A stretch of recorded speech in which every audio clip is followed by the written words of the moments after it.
अब बहुत ज़रूरी है जब आप लैंग्वेज सीख रहे हो ना, कल्चर पता होना बहुत ज़रूरी है, क्योंकि उसी से आपको लैंग्वेज सीखने की एक फील आती है। इवेंट गैदरिंग होती थी, इवेंट गैदरिंग होती ग्रुप थी, डिस्कशंस होते थे। करेक्ट। तो वहाँ पे Communication एक होता है। सोशल कम्युनिकेशन बिल्डअप हुआ मेरा। सो जो भी इमिग्रेंट्स हैं जो कनाडा में आइदर स्टडी परमिट पे हैं या वर्क परमिट पे हैं, हाँ जी, उनके लिए मेरा ये गोल है ताकि उनको मैं अवेयरनेस दे पाऊँ रिगार्डिंग फ्रेंच की। इंग्लिश तो सिर्फ हेल्प करती ही है बिल्कुल। इमिग्रेशन के लिए, उसका भी एक एस्पेक्ट है, बट हाँ। How French can even help you more, कैसे आपकी प्रोफाइल और स्ट्रांग बन सकती है। ठीक है। तो आप अपनी रूट से कैसे कनेक्टेड रहते हो? आज कुर्ता पहना है, देखो एक तो यही रूट है। अरे भाई साहब, मैंने भी कुर्ता पहना है, हाँ। कुर्ता बॉयज। कुर्ता बॉयज। अब आप फ्रेंच पढ़ाते भी हैं बच्चों को, हाँ, तो टीचिंग की जर्नी कैसे शुरू हुई? दैट्स अ गुड हमारे है क्वेश्चन। ना हिंदी में टीचिंग को मास्टर जी कहते हैं, टीचर को मास्टर जी कहते हैं। मास्टर जी कह सकता हूँ आपको? कह सकते हैं। हाँ मास्टर जी, अब ये बताओ आपकी जर्नी कैसे शुरू फ्रेंच हुई? में मॉन्सर कहते हैं, monsieur. Monsieur, monsieur. Mister monsieur, will you share your journey? Yes yes yes.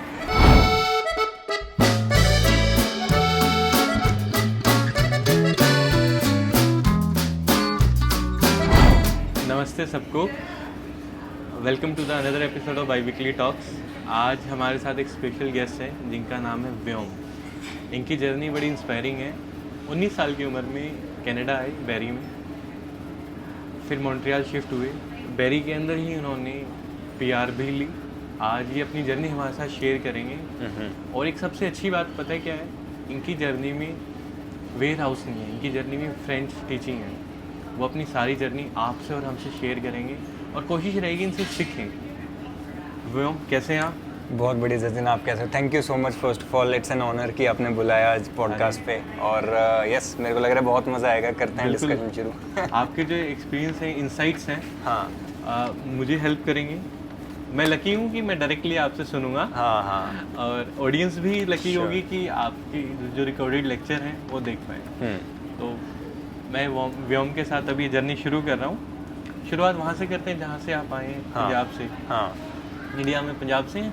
Punjab से, लुधियाना? लुधियाना से। हाँ आप सबको लुधियाना के बारे में बता देता हूँ। लुधियाना नॉर्थ में सर्दियों के कपड़े सबसे ज़्यादा एक्सपोर्ट करता है, शायद हर तरीके का कपड़ा। तो भाई वहाँ से आए हैं जो दुनिया को कपड़ा पहना रहे हैं, भाई फ्रेंच सिखा रहे हैं, सही यानी है। बेस्ट प्लेस से। हाँ ठीक है, तो थोड़ी आप अपनी जर्नी शेयर कर सकते हैं कि लुधियाना से बैरी कैसे आना हुआ, हाँ और फिर बैरी से आप मॉन्ट्रियल भी स्विच करके अपनी पीआर के बाद। हाँ। सो स्टार्टिंग में तो जब मैं डिसाइड कर रहा था कनाडा आने का, तो ऐसे तो कभी होता नहीं कि हाँ भाई ये पर्टिकुलर जगह पे ही आना है या इधर ही जाना है उधर ही जाना है। इनफैक्ट पहले मेरा प्लान था कि मैं जाऊँ ब्रिटिश कोलंबिया, वैंकूवर, क्योंकि वहाँ मेरे मासी जी वहाँ पे रहते थे। तो पहले प्लान ऐसा बन रहा था, लंगारा कॉलेज है वहाँ पे, उधर जाने का प्लान बन रहा था। बट ऐसे होता है ना कि हम 3-4 जगहों पे अप्लाई करते हैं ऑफर लेटर के लिए, फिर आती है। तो हुआ क्या कि जॉर्जियन कॉलेज भी अप्लाई किया, बट उधर ऑफर लेटर जल्दी आ गई। लंगारा कॉलेज का वेट कर रहा था लेकिन उधर का कुछ हुआ नहीं। लेकिन फिर मैंने कहा कि चलो अभी जल्दी आ चुकी ऑफर लेटर, तो उधर बैरी निकलते हैं। बैरी के बारे सुना हुआ था पहले थोड़ा बहुत कि डेवलपिंग सिटी है, मेन सिटीज़ में से नहीं है, बट पिछले 2-3 सालों में तो बहुत ज़्यादा डेवलपमेंट हुई है, बट उस टाइम पे उतनी ज़्यादा नहीं थी। तो पहले आके तो ऐसा लगा था कि वो छोटे से शहर में आए हैं। बट या it was a good experience. वो ऐसे ही प्लान बना था बैरी आने का। बैरी अकेले आए थे, दोस्तों के साथ आए थे? दोस्तों के साथ, हाँ मोस्टली अकेले। एक जान पहचान में कोई था, उसको मैं जानता था, उसके साथ आया। बट मतलब जो अपनी जर्नी होती है स्टूडेंट्स की, वो अकेले स्टार्ट की थी। वो अकेले स्टार्ट हाँ। तो घर से पहली बार बाहर निकले थे या कभी हॉस्टल में रहे थे? नहीं 18 मतलब स्कूल से ग्रेजुएट हुआ, 12वीं के बाद सीधा यहाँ पे। तो वो सिस्टम था। मम्मी को मिस करा? बहुत। वो तो हाँ, वो तो अभी भी करते हैं। ठीक है, वो तो चाहे उस टाइम पे आ जाओ चाहे अब आ जाओ, मिसिंग तो हमेशा होती है। तो आज हम मॉन्ट्रियल बैठे हैं। अब आप मॉन्ट्रियल अपनी जगह स्विच कर चुके हैं, हाँ। बैरी से। तो आपने पीआर अपनी बैरी के अंदर ही? हाँ, मेरे को कनाडा में ओवरऑल 5.5 साल हो चुके हैं। ठीक है, पहले 5 साल मैं बैरी में ही रहा हूँ। ओके। 5 से भी ज़्यादा, लेकिन अभी जस्ट मैं मॉन्ट्रियल 3 महीने पहले मूव हुआ हूँ। तो सारा स्टूडेंट परमिट, स्टडी करना, वर्क परमिट पे एक्सपीरियंस लेना, फ्रेंच पढ़ना और पीआर लेना, वो सब बैरी में ही हुआ है। ठीक, ओंटारियो उसके में। बाद हम देन मॉन्ट्रियल स्विच हो गया। हाँ करेक्ट।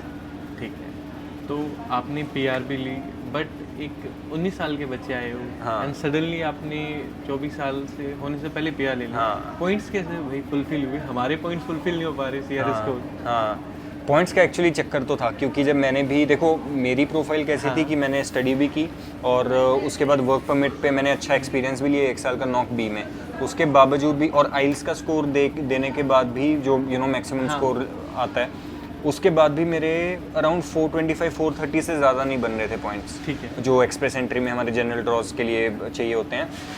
लेकिन फ्रेंच मैंने साथ के साथ, क्योंकि मैं सीख रहा था वर्क परमिट पे, फ्रेंच के कारण मेरे अराउंड 63 64 पॉइंट्स ऐड हो गए थे। तो फिर मेरे 430 के अलावा उसके ऊपर 62 64 ऐड हुए, मेरे 496 पॉइंट बन गए थे उसके कारण। सो फ्रेंच के कारण मेरे को बहुत बूस्ट मिल गया था पॉइंट्स में। क्या कोई एग्ज़ाम दिया था आपने फ्रेंच का? हाँ, एग्ज़ाम होते हैं, जैसे हमारे इंग्लिश में आइल्स सेल्पिप एग्ज़ाम होते हैं ना, वैसे ही फ्रेंच में हमारा एग्ज़ाम होता है TEF कनाडा। TEF, हाँ, 2 टाइप के होते हैं, TEF या TCF कनाडा, ऑलमोस्ट सिमिलर हैं। तो मैंने TEF कनाडा का दिया था एंड या वो एग्ज़ाम देने के बाद आपको फ्लुएंसी लेवल अचीव करना होता है, CLB 7 आउट ऑफ 12 हर एक में। तो उससे फिर आपके स्कोर ऐड हो जाते हैं and then that helps you in PR। Present day आप फ्लुएंट हैं फ्रेंच के अंदर? हाँ जी, हाँ जी। मूवीज़ देख लेते हो नेटफ्लिक्स पे फ्रेंच में? मूवीज़ एक्चुअली मेरे को शौक नहीं है मूवीज़ देखने का। हाँ, मैं यूट्यूब वीडियोस बहुत देखता हूँ फ्रेंच में। ठीक है, हाँ। तो अब आगे आपकी जर्नी शुरू करते हैं। मॉन्ट्रियल में आप आए और जो बैरी में रहे, कोई 1-2 मज़ेदार इंसिडेंट्स जो आपको याद रहते हो? हाँ, मज़ेदार इंसिडेंट एक्चुअली फ्रेंच के रिगार्डिंग हाँ, वही मैं बात करने जा रहा था कि स्टार्टिंग में जब मैंने फ्रेंच का, जब मेरे को अब ये क्वेश्चन मैं लोग मेरे से पूछते हैं कि फ्रेंच स्टार्ट कैसे किया, कैसे पता कैसे चला। सो ये एक मज़ेदार इंसिडेंट मेरे को लगता है यही मेरा टर्निंग पॉइंट था लाइफ में, क्योंकि जब मैंने पहले जब मैं वर्क परमिट पे था, मेरे को 5-6 महीने हो गए थे वर्क परमिट पे, उस टाइम पे मेरे को बिल्कुल आइडिया नहीं था कि फ्रेंच का क्या इमिग्रेशन के लिए बेनिफिट्स हैं। उस टाइम पे मैं अपने दोस्त से ही बात कर रहा था इंडिया में and he is very like, वो एज में बहुत बड़ा है मेरे से, सो उससे बात चल रही थी एंड ही न्यू कि फ्रेंच का कुछ बेनिफिट मिलता है इमिग्रेशन में, बट नॉट एग्जैक्टली। तो उसने मेरे को ऐसे ही बोला कि बेनिफिट मिलता है, तो अगर ये ऑप्शन तेरे लिए है यू शुड डू दैट। तो मैंने चलो उस टाइम पे तो एक कान से सुन के दूसरे कान से निकाल दी, बट देन फिर 2-3 दिन बाद मैंने और रिसर्च की इसके बारे, देन पता चला कि फ्रेंच का एक्चुअली बहुत बेनिफिट है। वो अब ये बात मैं कर रहा हूँ 2021 की। तो उस टाइम पे फिर वो एक कॉन्वर्सेशन टर्निंग पॉइंट था जिससे मैंने डिसाइड किया कि हाँ भाई फ्रेंच सीख के ही अब PR लेनी है। ठीक है, तो आपने अपनी जर्नी फ्रेंच से शुरू कर दी थी, उस एक टर्निंग पॉइंट। हाँ, अब कनाडा आए हैं, ठीक है, फ्रेंच की रिगार्डिंग हम आगे बात करते रहेंगे। थोड़ा आपके बारे में ऑडियंस को जानना चाहिए। हाँ, श्योर। कल्चरल बैरियर कैसे ब्रेक करे भाई, क्योंकि सडनली एक ऐसी जगह से आए हैं जो प्रॉपर देसी एनवायरनमेंट से और घर से नहीं निकले, हाँ, और यहाँ आए तो मतलब चीज़ों में एडजस्ट कैसे कर पाए यहाँ के माहौल में, ठीक है, फ्रेंच के बारे में मतलब एडजस्ट खुद को कैसे कर पाए। रीज़न बीइंग मैं हूँ, अब मैं आपको मेरा बता देता हूँ। सपोज आप मेरे को कुछ कन्वर्सेशन करने की कोशिश करेंगे इंग्लिश में, इनिशियली मेरे साथ ऐसा होता था, like you have said something to me, nothing, how are you, मैं उसको खुद ट्रांसलेट करूँगा हिंदी में, मेरे मन के अंदर हिंदी में रिप्लाई प्रिपेयर करके आपको इंग्लिश में रिप्लाई करूँगा। तो फ्रेंच के केस में ऐसा कुछ हुआ आपको? स्टार्टिंग में तो होता था, लाइक जब लैंग्वेज हम नई नई सीख रहे हैं, बोलने की प्रैक्टिस कर रहे हैं, सुनने की या रीड करने की भी प्रैक्टिस कर रहे हैं, उस टाइम पे दिमाग में हमेशा चलता है कि पहले उसको इंग्लिश, लाइक जो भी फ्रेंच में है या जो भी इंग्लिश में है, उसको पहले मन में पहले अच्छे से समझ के उसको फ्रेंच में ट्रांसलेट करना, फिर वो बोलना। तो वो तो फ्रेंच में डेफिनेटली स्टार्टिंग में बहुत था। इवेंचुअली और प्रैक्टिस के साथ साथ क्या हुआ कि वो फिर फ्लुएंसी बिल्डअप होने लगी। अब जब मैं फ्रेंच बोलता हूँ तो ऐसे मन में ये नहीं होता कि अच्छा इंग्लिश में बोलते हैं, आई एम ईटिंग फूड, तो उसको ऐसे ऐसे फ्रेंच में बोलेंगे, वो डायरेक्टली निकल जाता है क्योंकि फ्लुएंसी बिल्डअप हो चुकी है। अब आप जैसे बता रहे थे, तो कोई कल्चरल बैरियर आया फ्रेंच सीखने में? फ्रेंच सीखने में नहीं, इनफैक्ट आई वाज ऑनेस्टली जब मैंने फ्रेंच सीखनी स्टार्ट की, मैं फ्रेंच में कभी इंटरेस्टेड था नहीं। ठीक है। सो ऐसा नहीं कि कल्चरल बैरियर था, इट्स जस्ट कि मुझे वो कल्चर में इंटरेस्ट था ही नहीं। मेरा ज़्यादा इंटरेस्ट था स्पेनिश लैंग्वेज में। जब लाइक मैं सीखना चाहता था कोई यूरोपियन लैंग्वेज, बट उसमें से भी मैं स्पेनिश सीखना चाहता था। हास्ता ला विस्ता। पर अब ये भी नहीं पता कि वो स्पेनिश होता है क्या होता है। आई थिंक स्पेनिश है या सो वैसे तो अंदर अंदर ऐसे था कि स्पेनिश सीखूंगा, कभी स्पेनिश सीखूंगा, बट जब PR की बात आई, जब पता है कि ऑब्लिगेशन फ्रेंच सीखनी पड़ रही है, तो मैंने कहा चलो फ्रेंच स्टार्ट करते हैं, देखते हैं कैसी होएगी। तो उस टाइम पे जब स्टार्ट किया था, कल्चरल बैरियर के बारे ज़्यादा सोचा नहीं। फॉर श्योर था क्योंकि मैं बैरी में रहता हूँ, बैरी में कोई फ्रेंच बोलता है नहीं, like it's not a bilingual city, वो प्रॉपर इंग्लिश है और वहाँ पे गुजरात पंजाब से ज़्यादा लोग आते हैं। तो या उस टाइम पे थोड़ा डिफ़िकल्ट था ऐसे प्रैक्टिस करना फ्रेंच। उस टाइम पे कल्चरल बैरियर आया, बट अब मॉन्ट्रियल में होकर मेरे को लगता है कि मेरी ज़्यादा फ्रेंच प्रैक्टिस होती है खुद की भी, and I am able to talk to different people, और अब ज़्यादा हेल्प होती है। सराउंडिंग मैटर करती है कहीं ना कहीं। Yes, at some extent. However surrounding is not an excuse, क्योंकि मैंने खुद देखो बैरी में सीखी। अब कोई ये एक्सक्यूज़ लेके चल पड़े कि हाँ भाई मैं तो ऐसी सिटी में रहता हूँ जहाँ फ्रेंच बोलते नहीं, तो मैं तो सीख ही नहीं सकता। दैट इज़ नॉट ट्रू, क्योंकि मैंने खुद सीखी, मैं खुद प्रैक्टिस करता होता था, सो दैट ऑल्सो वर्क्स। तो अब आप फ्रेंच पढ़ाते भी हैं बच्चों को। हाँ, तो टीचिंग की जर्नी कैसे शुरू हुई? दैट्स अ गुड हमारे है क्वेश्चन। ना हिंदी में टीचिंग को मास्टर जी कहते हैं, टीचर को मास्टर जी कहते हैं। मास्टर जी कह सकता हूँ आपको? कह सकते हैं। हाँ मास्टर जी, अब ये बताओ आपकी जर्नी कैसे शुरू हुई? फ्रेंच में मॉन्सर कहते हैं, मॉन्सर। मॉन्सर, या monster. Mister monsieur will share your journey. Yes yes yes. So it's a very, like ऐसे कोई रैंडमली हुआ, मैंने कुछ ऐसा सोचा नहीं था। सो जब मैं अपना एग्ज़ाम वगैरह दे रहा था, एग्ज़ाम TEF कैनेडा जब दे चुका था, मैंने अपने एक दो फ्रेंड्स को ही ऐसे थोड़ा बहुत और सिखाना शुरू कर दिया फ्रेंच। एंड मेरे को टीचिंग में इंटरेस्ट नहीं है, हाँ। फ्रेंच की मेरे को इंटरेस्ट है to show this pathway to immigrants कि जो स्टक फील करते हैं कि PR लेने में उनको प्रॉब्लम हो रही है। What they try to do is कि हाँ वो ऐसी जॉब्स करेंगे जहाँ पे उनका एम्प्लॉयर उनको एक्सप्लॉइट करे, या फिर वो प्रोविंस मूव कर जाते हैं। लाइक उनका लाइफ का टर्निंग पॉइंट आ जाता है कि हाँ भाई अब मैं क्या करूँ, और बहुत ऐसे लॉस्ट आउट फील करते हैं, स्पेशली 12th के स्टूडेंट्स, क्योंकि पॉइंट्स नहीं बन पाते, परमानेंट रेजिडेंसी के लिए इतने ऑप्शंस नहीं हो पाते। सो उस टाइम पे जब मैंने अपना एग्ज़ाम दे के PR ले ली थी, तो मैंने ये सोचा ये इतनी यूज़फुल चीज़ है कि why should I not tell it to others, ठीक है। और मैं सिर्फ ऐसे बोलना नहीं चाहता कि हाँ भैया फ्रेंच सीखो, बट ऑल्सो अगर सीखनी है प्रॉपरली, क्या स्टेप बाय स्टेप अप्रोच है वो, लाइक उस हिसाब से कैसे सीखें। सो उसी से मैंने सोचा कि हाँ भाई I should also guide students. तो पहले तो मैं अपने फुल टाइम काम के साथ साथ पार्ट टाइम कर रहा था, बट देन स्लोली मेरे को और like I fully committed to it. तो आपने जब टीचिंग शुरू करी तो सबसे आपके दोस्त ही सबसे पहले आपके स्टूडेंट्स थे कहीं ना कहीं। यस, दोस्त सीरियस तो नहीं लेते? हाँ, उन्होंने कैसे लिया भाई? एक्चुअली मैंने स्टार्टिंग में क्या कि मैंने ना दोस्त भी थे एक दो। यस, उनका होता है कि हाँ भाई जिसका अंदर से मन है वो तो पढ़ेगा ही पढ़ेगा, ठीक है। जिसको फ्री में मिल रहा है फ्रेंच पढ़ने, वो सीरियस नहीं लेते। हाँ वो सीरियस नहीं मिलते, सीरियस नहीं होते। तो स्टार्टिंग में मैंने क्या किया, इंस्टाग्राम पे अपना फ्रेंचिफाई का पेज बना लिया था।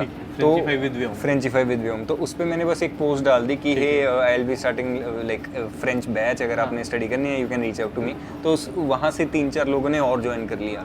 तो देन आई वाज लाइक कि हाँ, फिर मैं सैटरडे संडे को फ्रेंच क्लासेस देनी शुरू कर दी। सो ऐसे धीरे धीरे फोल्ड अप हुआ। ठीक है, कहीं ना कहीं परमानेंट रेजिडेंसी चाहिए थी, ये आपकी एक इंस्पिरेशन थी फ्रेंच सीखने की। या और टीचिंग के लिए था कि खुद सीख लिया कि आप जैसे और जो स्टूडेंट्स हैं वो सफ़र ना करें। हाँ, आप इस डायरेक्शन में चलते रहे। दोस्तों ने सीरियस लिया नहीं लिया, मेरे को अभी भी आपने क्लियर नहीं किया। दोस्तों ने नहीं, काइंड ऑफ लाइक नहीं, एक नहीं लेते ब्रो, मैं खुद नहीं मानता हूँ लेते। इस बात से। हाँ। दोस्त का तो ऐसा होता है कि ठीक है घर का है, ठीक है घर का है, हम तो कभी भी सीख लेंगे, कभी भी कर लेंगे। चलो कोई ना। तो एक बात बताओ, जैसे मेरा मानना है, कोई सपोज हम कोई लैंग्वेज सीखते हैं, आई बिलीव कि हम लैंग्वेज सीख रहे हैं तो धीरे धीरे उस लैंग्वेज में एक कल्चर होता है, हाँ, इवेंट्स होते हैं, उन्हें पार्टिसिपेट करते हैं। हाँ, ऐसा आपने कभी कोई फ्रेंच के रिगार्डिंग करा? यस। सो 2-3 चीज़ें की हैं। अब बहुत ज़रूरी है जब आप लैंग्वेज सीख रहे हो ना, कल्चर पता होना बहुत ज़रूरी है, क्योंकि उसी से आपको लैंग्वेज सीखने की एक फील आती है। तो बैरी पब्लिक लाइब्रेरी में ना हर वेडनेसडे शाम को 7:30 बजे एक ग्रुप सेशन होता था फ्रेंकोफोन्स के लिए। तो मैं वहाँ पे जाता होता था एवरी वीक वेडनेसडे इवनिंग को। तो वहाँ पे भी बहुत मेरी प्रैक्टिस हुई है। 3-4-5 बार गया हूँ, मतलब बट इनफ हुई है। लाइक इवेंट गैदरिंग होती थी, ग्रुप डिस्कशंस होते थे। करेक्ट। तो वहाँ पे एक सोशल कम्युनिकेशन बिल्डअप हुआ मेरा।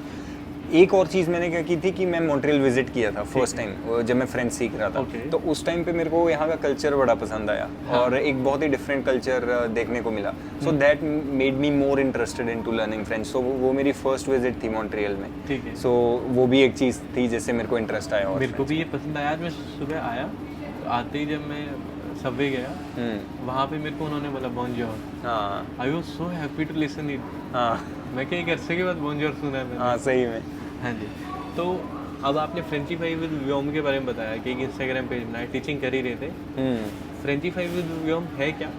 आपका एम क्या है कि आप इसको किस तरीके से लोगों की हेल्प करना चाह रहे हैं इस प्लेटफॉर्म के थ्रू?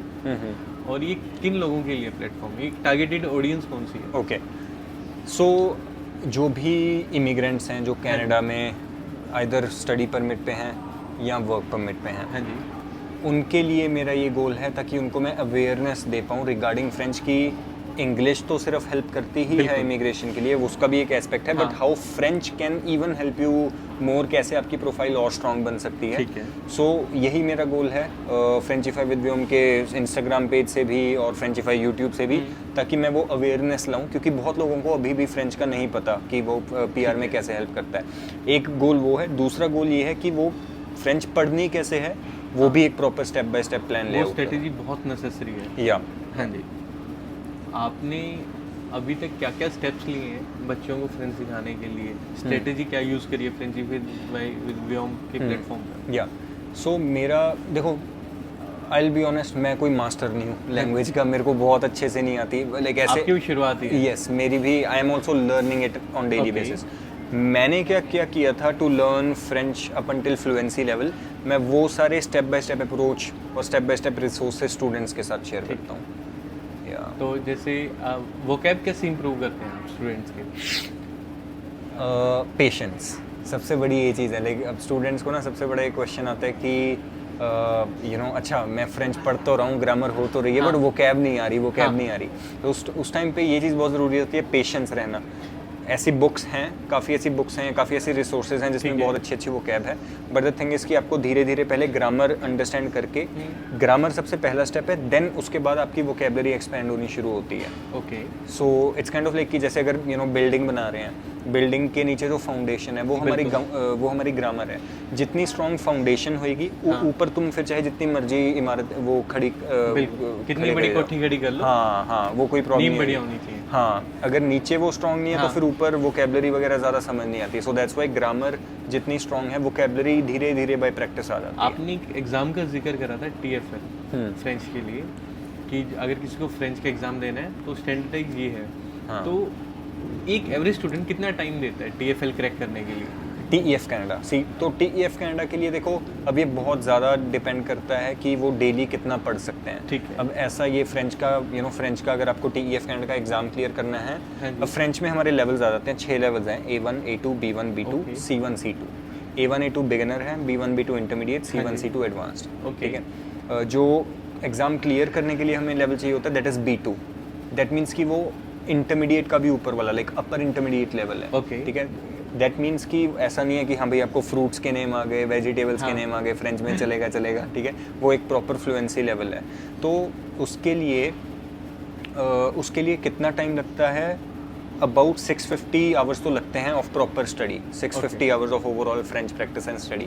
अब आप उस 650 आवर्स को आप डिवाइड कर सकते हो। अगर तो आप रोज़ 1-1 घंटा पढ़ रहे हो, दैट मीन्स अराउंड 2 साल लग जाएंगे। बिल्कुल। अगर आप रोज़ 2.5 से 3 घंटे पढ़ रहे हो, that means around 12 to 14 months लगेंगे।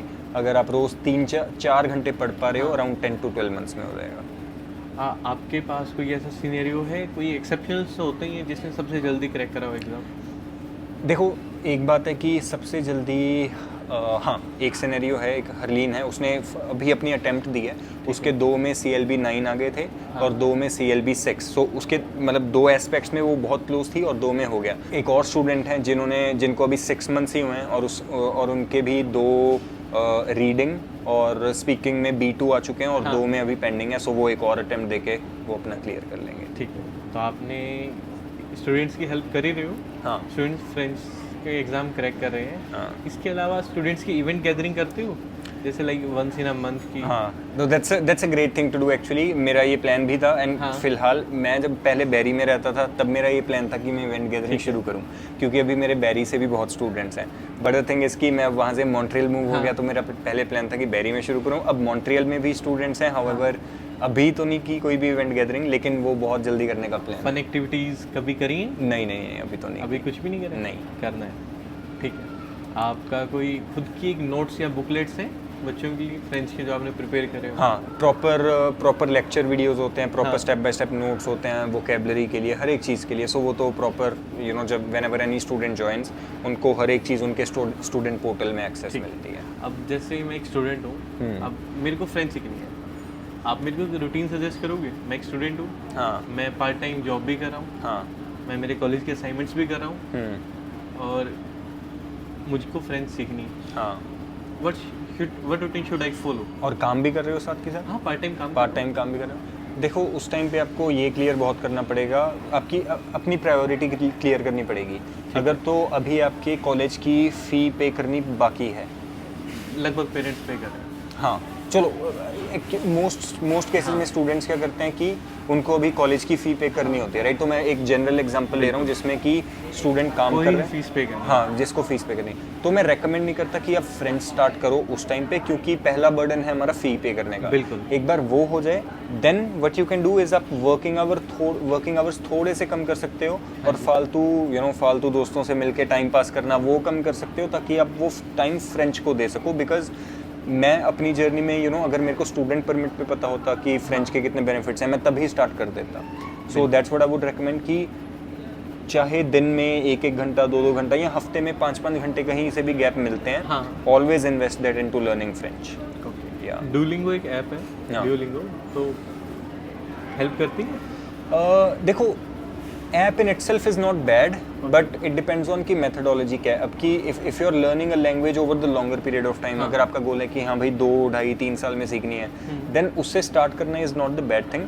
बट ऑन एन एवरेज जो स्टूडेंट एक प्रॉपर टेक्निक फॉलो करके 2 हफ्ते में सीखता है, हाँ। वो ड्यूओलिंगो पे 6 महीने लग जाते हैं। ठीक। So that's the thing, Duolingo it's just like an interactive app. वो एक फ्रेंच को गेम की तरह लेने के लिए अच्छी है, हाँ। But it's not good for learning, क्योंकि वो बहुत स्लो है। आप अब तक का आपका टीचिंग का जो रहा है एक्सपीरियंस, सबसे बेस्ट पार्ट क्या है? स्टूडेंट ने सबसे अच्छी चीज़ आई क्या बोली है कि आपको शाम को खुशी हुई हो कि यार मेरे फीस के आज पूरे हो गए, मेरे काम मेहनत के? हाँ, ऐसे तो काफ़ी इंस्टेंस रहे हैं। एक इंस्टेंस इनफैक्ट अभी 2 दिन पहले वन ऑफ माई स्टूडेंट्स ही क्लियर द एग्ज़ाम। सो उसका पूरे लाइक उसके 2 में CLB 9 और 2 में CLB 8 आए। So that was a relief. ऐसे लगता है कि खुद का एग्जाम पास हो गया फिर से। So that was a really nice moment. तो जैसा कि आप और मैं डिस्कस कर रहे थे, हाँ, तो आपने एक एग्जाम का जिक्र करा है, TFL, क्या हाँ। आप उसकी डिटेल्स शेयर कर सकते हैं? जैसे Yeah. आइल्स का मैं बता देता हूँ। हाँ। आइल्स में रीडिंग का सेक्शन होता है, हाँ। आइल्स में लिसनिंग का होता है, आइल्स में राइटिंग का होता है, आइल्स में स्पीकिंग का होता है। करेक्ट। तो ऐसे ही फ्रेंच का जो एग्ज़ाम होता है उसमें क्या क्या होता है? हाँ, सो इसमें हमारा देखो फ्रेंच का जो एग्ज़ाम है TEF या TCF कनाडा, इन दोनों में भी 4 ही मॉड्यूल्स होते हैं, हाँ। रीडिंग, लिसनिंग, स्पीकिंग और राइटिंग। ठीक है। ठीक और ये चारों एस्पेक्ट्स हमें क्लियर करने पड़ते हैं एटलीस्ट 7 स्कोर करके आउट ऑफ 12। ओके। ठीक है। उसको हम CLB भी बोल देते हैं, NCLC भी बोल देते हैं, एक ही चीज़ है। ठीक है। अब 7 हमें 12 में से मिनिमम चाहिए। ठीक है। 7 के ऊपर आता है फिर तो बहुत बढ़िया। मतलब अगर ऐसा है कि अगर आपके रीडिंग, लिसनिंग, स्पीकिंग और राइटिंग में अगर किसी में भी 7 से कम आते हाँ जी, हैं, हाँ देन वो एग्जाम आपका क्लियर नहीं हुआ, you will still have to reattempt. ठीक है। So that's the case. पूरा एग्जाम ही रीअटेम्प्ट करना पड़ेगा स्पेशल? हाँ, नहीं, वो पूरा एग्जाम रीअटेम्प्ट करना पड़ेगा उस केस में। तो और फी कितनी होती है? फ़ी डिपेंड करता है, like there are 2 to 3 different websites जहाँ से बुक करना होता है। कहीं पे $440 होती है, कहीं पे $490 भी होती है, कहीं पे $390 भी होती है। सो वेरी करती है। मैंने जब अपने टाइम पे सेम लिया था, एग्जाम की फीस वेरी करती है? हाँ, थोड़ा आई डोंट नो क्यों, बट वेरी करती है। There are 2 to 3 different, like एक तो अलायंस फ्रांसेज लेता है हाँ। वही एग्जाम, और एक लव फ्रांसेज अफेयर। सो डिफरेंट ऐसे कंपनीज हैं जो सेम एग्जाम कंडक्ट करवाती है। करेक्ट। ठीक है। तो अब आपने ये बता दिया हमें कि स्टूडेंट्स को फ्रेंच के बेनिफिट क्या हैं, फ्रेंच सीखनी क्यों चाहिए, सबसे ज़रूरी चीज़ बेनिफिट्स हैं, सिर्फ बेनिफिट के लिए नहीं सीखना चाहिए। हम कनाडा में कहीं ना कहीं यहाँ की सेकंड लैंग्वेज फ्रेंच है, यहाँ का कल्चर हम कैसे सीख पाएंगे? हाँ। अगर हम फ्रेंच से सीख पाएंगे। सिर्फ हमारे लिए ओंटारियो तक सीमित थोड़ी है। हाँ, सही है। क्यूबेक है, क्यूबेक से ऊपर और भी जगह हैं हाँ। यहाँ फ्रेंच स्पीकिंग है लोग। अपार्ट फ्रॉम दैट, कभी फ्रांस जाने का मन हुआ है? हाँ, फ्रांस जाने का मन हुआ है। हाउएवर अभी मेरे को लगता है वो घूमने का भी राइट टाइम नहीं है। तो अभी के लिए नहीं जाऊँगा, बट फ्रांस जाने का बहुत मन है, क्योंकि वहाँ पे ऑथेंटिक फ्रेंच बोली जाती है। तो आपने जैसे बताया कि PR की जर्नी में आपका जो CRS स्कोर है सबसे ज़्यादा फ्रेंच की हेल्प से इम्प्रूव हुआ था। करेक्ट। प्रेजेंट एक फ्रेंकोफोन प्रोग्राम है, हाँ, क्या आप थोड़ा उसके बारे में शेयर कर सकते हैं? Sure. So 13 September 2020, I don't know the exact date, but सितंबर में 2023 हाँ। ये चेंजेस किए थे मार्क मिलर ने कि व्हाट हैपेंस इज कि नाउ एक्सप्रेस एंट्री में भी there are 5 to 6 different categories जिनको ज़्यादा प्रमोशन दी जाएगी to get their permanent residency. For example French हो गया, स्किल ट्रेड्स हो गए, and health care and nursing हो गया, and trucking, no not trucking, trade occupations हो गया. सो इन 4-5 पर्टिकुलर कैटेगरीज को ज़्यादा प्रमोशन मिली है, और उनमें से भी फ्रेंच का सबसे ज़्यादा है. लाइक 30% कोटा उनके लिए फ्रेंकोफोन नहीं, मोबिलिटी प्रोग्राम अलग है. ये है French specific draws, like French specific stream. अब इसमें क्या होता है कि देखो, एक्सप्रेस एंट्री का तो एक जनरल पूल होता है जिसमें सारे एप्लीकेंट्स आते हैं और वो compete करते हैं बेसिस ऑन देयर स्कोर. 570 के आसपास जाता है ना, जो बहुत ज़्यादा है अभी. बट फ्रेंच का क्या है कि अगर आपने फ्रेंच का एग्ज़ाम दिया हुआ है तो आपको उस पर्टिकुलर जो पूल है एक्सप्रेस एंट्री का, उसमें compete नहीं करना. आपके लिए एक अलग पूल है जो है फ्रेंकोफोन, लाइक फ्रेंकोफोन्स का पूल, फ्रेंच प्रोफिशिएंसी ड्रॉज का पूल. सो उसमें स्कोर बहुत कम आता है. अभी रिसेंटली 3-4 दिन पहले स्कोर 420 आया था. 420 या बहुत ही कम है. जैसे 1 साल का मैं प्रोजेक्ट मैनेजमेंट कर रहा हूँ. हाँ, प्रोजेक्ट कोऑर्डिनेटर की जॉब मेरा एक गोल है कहीं ना कहीं, तो मैं प्रोजेक्ट कोऑर्डिनेटर लग जाता हूँ. हाँ. 1 साल का मेरे को एक्सपीरियंस है और मेरे पास फ्रेंच में स्कोर अच्छा है मेरा. हाँ, it's easy for me to get the PR. Correct. However जो मिनिमम रिक्वायरमेंट्स होती हैं हाँ. एक्सप्रेस एंट्री की, पूल की, वो स्टिल आपको फुलफिल करनी पड़ेंगी. Like you need 1 year work experience in tier 0, 1, 2, 3. आपका एजुकेशन भी होएगी, लाइक 12th ग्रेजुएट करके नहीं आप कर सकते. आपको एजुकेशन भी कनाडा में या इंडिया की चाहिए, एंड वर्क एक्सपीरियंस की हमने बात कर ली, एज वेल एज ये मेन यही फैक्टर्स होते हैं. और साथ में आइल्स का एग्जाम होगा फिर तो और भी बढ़िया, क्योंकि उससे और भी पॉइंट्स ऐड ऑन. अब जैसे आपने टियर 1, 2 और 3 की जॉब की बात करी, Yeah. कुछ वरी करते हैं. सपोज टियर 0 की जॉब है तो मेरे को इतने मार्क्स चाहिए एग्जाम में फ्रेंच वाले में. अगर टियर 2 की जॉब है तो मेरे को ज़्यादा मार्क्स चाहिए. नहीं, उसमें इतना ज़्यादा वो नहीं होता. वो स्पेसिफिक फेडरल स्किल्ड वर्कर या वो डिफरेंट स्ट्रीम्स के लिए होता है. उसके लिए what I would recommend this कि anyone who is watching this video वो इमिग्रेशन कंसल्टेंट से जाके पूछे, क्योंकि उनके पास बहुत स्पेसिफिक इन्फॉर्मेशन होती है.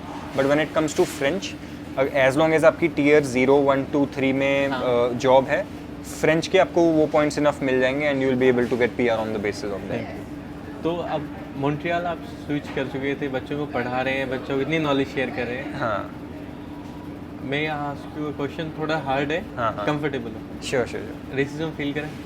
मॉन्ट्रियल में मॉन्ट्रियल बदनाम है इस चीज़ के लिए. हाँ, आई थिंक सिर्फ actually I can't really say, क्योंकि यहाँ पे लगता होगा, बट व्हाट आई थिंक इसकी लोग वैसे ही बहुत यहाँ पे ना फास्ट पेस्ड हैं. हाँ. और थोड़े ज़्यादा खड़ूस नहीं बोलते, खड़ूस वो वैसे ही हैं वो यहाँ पे. सो आई डोंट नो कि वो मैंने जो एक्सपीरियंस किया, आई डोंट रियली नो कि वेदर इट्स बिकॉज ऑफ भारतीय चमड़ी और वेदर इट्स बिकॉज ऑफ कि पीपल ही खड़ूस हैं. क्योंकि मैंने दूसरों के साथ भी इंटरेक्शंस जो देखी हैं, वो लोग मेरे को थोड़े बहुत खड़ूस लगे यहाँ पे, रेदर देन इन ओंटारियो थोड़े ज़्यादा पोलाइट है वहाँ पे लोग. So I personally I don't feel that way. अगर किया भी होगा, you know what can happen, चलो ठीक है भाई, हमें फ़र्क नहीं पड़ता. नहीं, उनके साथ होता है. जैसे अब मैं यहाँ स्विच करता हूँ, मेरे को तो फ्रेंच आते ही नहीं है. हाँ. बच्चे ओंटारियो में मेरी बात होती है, हाँ. रेजिस्ट करते हैं. मैं क्या यार एक काम करते हैं, वर्क परमिट आने वाला है, we should move to Montreal. Montreal एक तो लिविंग कॉस्ट कम है टोरंटो और ब्रैम्पटन की कंपैरिजन. हाँ. और ऊपर से ऑप्शंस ज़्यादा है हमारे पास कहीं ना कहीं.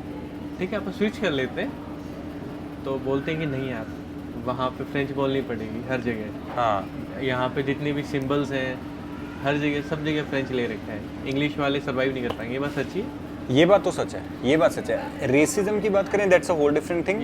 यहाँ पे आप लैंग्वेज के कारण सर्वाइव नहीं कर पाओगे, that's a whole different thing. So sure, यहाँ पे लैंग्वेज अगर आपको सिर्फ इंग्लिश आती है, फ्रेंच नहीं आती, आपको जॉब्स नहीं अच्छी मिल सकती. You won't be able, like जो normal you know front desk की जॉब्स होती हैं वो भी यहाँ पे मिलना पॉसिबल नहीं है अगर आपको फ्रेंच नहीं आती. So that's a whole different thing. But हाँ, यहाँ पे उस केस में फिर सर्वाइव करना मुश्किल. अगर हमें यहाँ कोई जॉब क्रैक करनी है तो वहाँ लिखा होता है bilingual, you have to know English and French both. या ओके. सो अब आपने और आप और हम डिस्कस ही कर रहे थे कि यहाँ पे आना है किसी एक बच्चे को. आपने बता दिया ये चीज़ ज़रूरी है. एडवाइस क्या उस बच्चे को? कनाडा जो आ रहे हैं उनके लिए? कनाडा तो आ चुके हैं. हाँ. वर्क परमिट पे अब हमें मॉन्ट्रियल मूव होना है. ओके. उनके लिए एडवाइस यही है कि फ्रेंच तो सीखनी ही पड़ेगी. कहाँ से शुरू करें? आप मेरी YouTube प्लेलिस्ट पे जाओ, उसमें मैंने full step by step zero से प्लेलिस्ट बनाई हुई है कि कौन कौन से टॉपिक्स कब स्टडी करने हैं और कैसे प्रैक्टिस करनी आप है। एक बार नाम बता दोगे हाँ, प्रॉपर? सो मेरे यूट्यूब चैनल का नाम है फ्रेंचिफाई, और फ्रेंचिफाई खोलोगे तो आपको सारा फ्रेंच के बारे में पता चलेगा, how to learn French for Canadian immigration. और उसके साइड पे जाना प्लेलिस्ट टैब में, प्लेलिस्ट में मैंने एक प्रॉपर कोर्स के तौर पे वो प्लेलिस्ट बना दी हुई है ताकि सेल्फ स्टडी करके लोग फ्रेंच पढ़ सकें। ठीक है, मैं ना लिंक मेंशन कर दूंगा Sure. व्योम के चैनल का, आप वहाँ पे जाके ज़रूर देखना। तो व्योम, ये तो थी सीरियस बातें, हाँ, ठीक है। अब यहाँ आ गए हैं, PR हो चुके हैं, लाइफ कैसी चल रही है? लाइफ अच्छी चल रही है, लाइफ इज़ गुड। काफ़ी जब आप वर्क परमिट पे होते हो तो हमेशा पीछे यही बर्डन होता है कि हाँ भाई ये एक्सपायर होगा। ठीक बट जब PR है तो वो बर्डन नहीं है, इट्स जस्ट लाइक, मेरे को लगता है वही डिफरेंस होता है एक मेन। तो कहीं ना कहीं एक ये रहता है कि आप इमिग्रेंट्स के लिए कहीं ना कहीं कंट्रीब्यूट कर रहे हो अपनी तरफ से, कि यार एटलीस्ट फ्रेंच सीखो सीखो सीखो सीखो। करेक्ट। तो इसके बाद कई बार शाम को क्या होता है, कई बच्चे हैं पढ़ रहे हैं बट पास नहीं हो पा रहे हैं, तो देख के गंदा लगता होगा? डिपेंड्स गंदा एज इन की कैसा, कि मतलब सैड फील होता है? सैड फील होता है। एक्चुअली प्रॉब्लम क्या है यहाँ पे स्टूडेंट्स की, अगर कोई फ्रेंच पढ़ रहा है बट वो नहीं अच्छे से पढ़ पा रहे, सबसे मेन का रीज़न आ जाता है क्योंकि वो काम बहुत ज़्यादा कर रहे हैं। हाँ। अब वर्क परमिट पे जब हम आ जाते हैं, हमारा लाइक ऐसे अंदर से लालच आ जाता है कि हाँ भाई जितने टाइम हो सके मैं उतना काम कर ही रहा हूँ। फिर वो जो टाइम है, अगर आप काम ही ज़्यादा करी जाओगे फिर फ्रेंच पे डेडिकेट नहीं कर पाओगे। देखो मैं भी फुल टाइम काम करता था अपने टाइम पे जब वर्क परमिट पे था, स्टिल मैंने फ्रेंच पे प्रॉपर ध्यान दिया। So at the end of the day बात वही आ जाती है कि if you really think this is a priority, फिर आपको उधर टाइम इन्वेस्ट करना पड़ेगा। ठीक है, तो आप अपनी रूट से कैसे कनेक्टेड रहते हो? आज कुर्ता पहना है, देखो एक तो यही रूट है। अरे भाई साहब, मैंने कुर्ता पहना है, kurta boys. Kurta boys. So एक तो ओंटारियो में ज़्यादा रूट से कनेक्टेड था, like as an Indian culture से, क्योंकि वहाँ पे ज़्यादा कॉमन है। यहाँ पे ये कम है, सो थोड़ा डिफरेंट तो फील होता है। बट रूट से कनेक्टेड होने के लिए वही घर पे ही बात होती है हमारी। और मम्मी पापा आए इधर? मम्मी पापा अभी नहीं आए, नहीं, उनको अभी बुलाना है, सो वो भी जल्दी आएंगे। तो आगे फ्यूचर का क्या प्लान है फ्रेंचिफाई विद व्योम के लिए आपका? फ्यूचर का यही प्लान है कि जितना हो सके स्टूडेंट्स के जल्दी एग्ज़ाम क्लियर करवाने हैं, ताकि उनका परमानेंट रेजिडेंसी ईजी हो। अब जैसे 2 दिन पहले मेरे एक स्टूडेंट का रिजल्ट आया, he was very happy, I was also very happy, और बहुत ही एक सिर से बर्डन ख़त्म हो जाता है। सो वो जो उनको हैप्पीनेस होती है, वो देख के जो मुझे हैप्पीनेस मिलती है, मेरा तो वो लेने का प्लान है। आपको व्योम बोलते हैं भैया या सर? व्योम या व्योम, सब व्योम ही बोलते हैं। सर मैं ही नहीं बुलवाता, नहीं तो खुद को ओल्ड एज फील होगा। आपको मोटिवेटेड क्या रखता है इतना? क्योंकि आप डेली सुबह उठ रहे हैं, एक ही चीज़ बार बार रिपीट कर रहे हैं, तो आदमी एग्जॉस्ट हो जाता है एक टाइम पे। बट क्या एक ऐसी चीज़ है, क्या एनर्जी है जो आपको मोटिवेटेड रख रही है?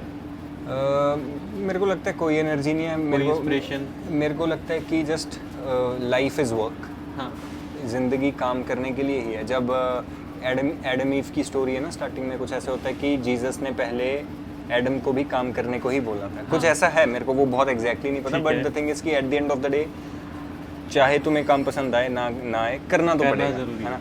तो ऐसी चीज़ करो जिससे पॉजिटिव इम्पैक्ट आ रहा है। ओके, एक कोई मैनेजमेंट टिप हमारी ऑडियंस के लिए जो फ्रेंच सीखना चाह रहे हैं या फ्रेंच नहीं सीखना चाह रहे, फिर भी अपनी लाइफ में कुछ और सीखना चाह रहे हैं अपने वर्क कल्चर के बाद, एजुकेशन में, कोई मैनेजमेंट टिप आपकी तरफ से? डूब जाओ, पूरा डूब जाओ। अगर कोई चीज़ कर रहे हो ना, उसमें अच्छे से डूब जाना चाहिए। क्योंकि मेरा same thing with French as well. Fitness में भी जब मैं बहुत क्योंकि मेरा जो मेन करियर था वो फिटनेस का ही था। I was a fitness trainer, fitness specialist as well. अरे भाई कुर्ते में क्यों है यार, दिखाओ यार, ऐसा नहीं चलेगा। अब तो आ गए, अब तो फैमिली पैक आ गया 6 पैक की जगह। ओके ऑडियंस, आप 6 मंथ वेट करना, व्योम फिर से एप्स लेके आएगा आपके लिए। कंफर्म है? कंफर्म्ड है। ओके, आएंगे, अभी उसी पे काम चल रहा है। सो दैट्स द थिंग कि डूबना पड़ता है। अगर डूब नहीं ना रहे, वो कहीं ना कहीं डिस्कनेक्ट रहता है वो पर्टिकुलर चीज़ से जो आप कर रहे हो। तो एक बार पूरा डूब जाओ, देन यू प्रॉपर्ली अंडरस्टैंड कि हाँ चीज़ें कैसे काम करती हैं। ड्रीम चेज करने हैं तो ड्रीम के पीछे डूब जाओ। हाँ, और कोई ऑप्शन नहीं है। और कोई ऑप्शन नहीं है। तो व्योम, थैंक यू यार, आपने अपनी इतनी चीज़ें शेयर करी। आप ऑडियंस को अपनी तरफ से जो मैंने पूछा उसके अलावा कुछ बताना चाहेंगे? यस, मैं यही बताना चाहूँगा कि अगर आप कनाडा में आ रहे हो या कनाडा में हो, बहुत आपको ऐसे नेगेटिविटी दिखेगी ओवरऑल यूट्यूब की, don't come to Canada, Canada ऐसा है वैसा है। पहले आप उनसे क्वेश्चन पूछो कि फिर तुम यहाँ पे क्या कर रहे हो, है ना। अब तो ऐसा हो गया खोलते ही गोइंग बैक हाँ और वो गोइंग बैक है ना, पहले 1 साल से कर रहा है सेम ही आदमी। सो दैट्स द थिंग कि आओ, if you work hard, if you work well, अगर आप प्रॉपर स्किल्स पे ध्यान दोगे, देन यहाँ पे Canada is really going to you know improve you. तो और ओपन माइंडसेट लेकर आओ कि you should be thinking long term, you should be learning skills and trying to improve yourself as much as you can, ताकि वो आगे जाके आपको हेल्प करे। सो ये एक मेरी ओवरऑल एडवाइस होगी सबके लिए। व्योम, आपने अपने सफ़र के इतने वैल्यूएबल इंसाइट्स हैं शेयर करे मुझसे, ऑडियंस से, थैंक यू उसके लिए। और आपने जो टाइम दिया उसके लिए मैं जेन्युइनली बहुत थैंक्स कर रहा हूँ। आप सबको एक चीज़ बताता हूँ, व्योम को मैंने मेल करा इनके पेज से, इनके ईमेल आईडी लेके, एंड मैंने सुबह मेल करा, शाम को रिप्लाई आ जाता है और हमारी कन्वर्सेशन होती है। मैं नंबर मेल में ड्रॉप कर देता हूँ मेरा, इनका खुद कॉल आता है, और मेरी बिगनिंग है और मेरे को इतना इन्होंने सपोर्ट करा, मेरे लिए बहुत बड़ी बात है। मैं मॉन्ट्रियल आया, इन्होंने मेरे को पिक भी करा और मेरे को साथ लेके आए हैं और घुमा भी रहे हैं, मेरे लिए बहुत बड़ी चीज़ है। Thank you ma'am, bye. Thank you यार, सो मच आपका ना बहुत मोटिवेट कर रहा है मेरे को। Thank you so much Jatin, and बहुत अच्छा लगा बात करके। होपफुली सबको बहुत वैल्यूएबल इंसाइट्स मिले हों, and yes, thank you so much. और आप भी सीखते रहिए, हम जैसे को सिखाते रहिए, ठीक है। और मैं खुद को लकी मान रहा हूँ, मैं आपसे डायरेक्टली सारी कन्वर्सेशन कर पा रहा हूँ। लोग तो सुनेंगे, मैं आपको डायरेक्टली देख रहा हूँ। व्योम में इतनी पॉजिटिव एनर्जी है, आप साथ बैठ के देखिएगा, यू विल फील गुड।